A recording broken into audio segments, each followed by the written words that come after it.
ये कहानी है भावनगर के महाराजा कृष्ण कुमार सिंह जी। एक दिन सुबह सुबह उठ कर टहलने जाते हैं और जब टहलने जा रहे तो देखते हैं कि युवक को देखते हैं लंबी दाढ़ी वाला और प्यास ऊपर जौहरी है, पहचान लेते कि है तो हीरा। उसको बोलते हैं हमारे यहाँ काम करोगे? वो बोलता है जो हुक्म अंदाता। तो बोले तुम्हारा नाम क्या है? बोला मेरा नाम मुबारक है। क्या नाम? बोला मुबारक। तो बोले मेरे यहाँ चलो। तो भेड़ बकरियां चला रहा होता है। बोले अन्नदाता मैं आ जाऊंगा, पर आज मेरा काम जो दे रखा है भेड़ बकरियां जिनके जिनके मालिक है उनके यहाँ पहुंचा के कल सुबह आपके आऊंगा।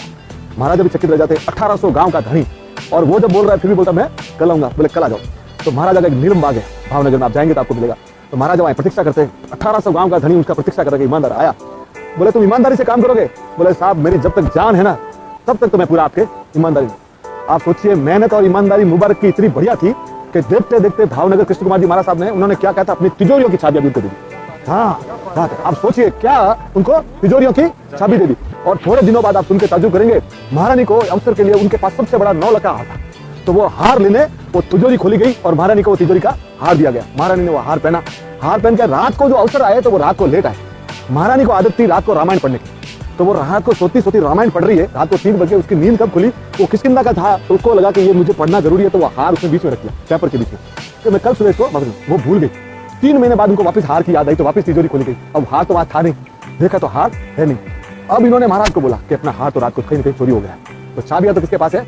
मुबारक के पास। मुबारक को बुलाया गया कि मुबारक पर मानते थे इनको कि मुबारक यार अपना हार नहीं दिख रहा है। तो बोला मेरे पास तो चाबियां हैं, आप खोल के देख लीजिए। पर उसको लगा कि ये मेरे ऊपर शक कर रहे हैं। इसने अपनी चादर बिछाई और चादर के ऊपर खड़ा हुआ। महाराज बोले ये क्या है? बोले साहब मैं 5 टाइम नमाज अदा करता हूँ, कभी परवरदिगार का मैंने गलत नहीं किया। मैं खड़ा होकर बोलता हूँ सर मैंने कभी कोई से नहीं किया। बोले ऐसी कोई जरूरत नहीं है, मैं तेरे ऊपर विश्वास करता हूँ। पर बच्चा लगे पर वो शक की सुई होती है ना, मुबारक के मन में आ गया क्या मेरे लिए। उसने सोचा ए परवरदिगार 24 घंटे के अंदर कुछ ऐसा कर दे कि मेरे ऊपर से कलंक मिट जाए। और आप सोचिए उसी रात महारानी ने किताब खोली और वो हार भूल गया। और इतने बड़े महाराजा का भी ग्रेटनेस देखे महाराजा को बुलाया उन्होंने कि मिल गया। तो महाराजा 1800 गांव का धनी बोलते नहीं मुबारक को हम माफी मांगेंगे। क्या बोले? मुबारक से माफी। बोले अपने तो 1800 गांव के धनी है। बोले कुछ नहीं, गलती है तो गलती है। मुबारक को बुलाया। बोले अन्नदाता। बोले मुबारक तेरी माफी मांगते हैं, तुम्हारे ऊपर हमने शक किया। तो बोला महाराज अभी आप चाबी आपके पास रखिए, अगर मैं चला जाता तो कहीं कलंक रह जाता, अभी आप हाथ हो। तब महाराज ने तो जवाब दिया साहब लेके जाइएगा। उन्होंने बोला साहब मेरी अंतिम सांस या तेरी अंतिम सांस तक तो तू नीलम बाग कभी नहीं छोड़ेगा। ऐसी 10 तिजोरियां तुम्हारे ऊपर कुर्बान है। और वो मुबारक उनके पास रहा सर। और एक दिन सुबह सुबह महाराज जब आते हैं तो देखते हैं कि भाई आज कहाँ है मुबारक? बोले मुबारक का इंतकाल हो गया। अरे तो बोले काम करते हैं। उस दिन बोलते हैं महाराजा ने बोला कि आज राज दरबार स्थगित रहेगा और मैं जनाजे में जाऊंगा। तो खड़े हैं 11 बज गए 12 बज गए, जनाजा नहीं आया।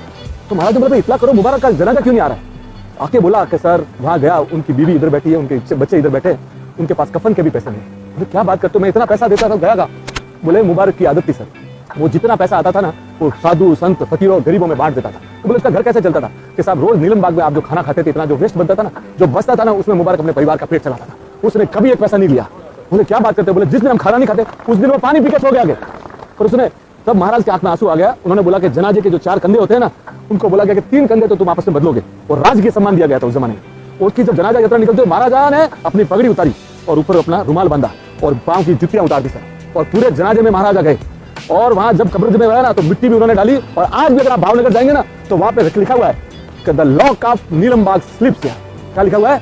Lock of Neelam Bagh slips here. तो साहब आप सोचिए उन्हीं परिवार को बाद में महाराजा ने बहुत बड़ी जमीनें दी। और उनके डॉक्टर अपने उनके बड़े फैमिली में डॉक्टर उमर भाई हुए महुआ में, उन्होंने भी। तो साहब ईमानदारी जहाँ होती है और सच्ची प्रेरणा होती है ना दुनिया में उसका कोई मुकाबला नहीं सर। तो ईमानदार रहिए सर जिंदगी। आप ये हिंदुस्तान में हमारे हिंदू मुस्लिम भाइयों में कितना प्यार है ये हमें दर्शाता है कि हमारा कैसी बढ़िया सभ्यता हमारी।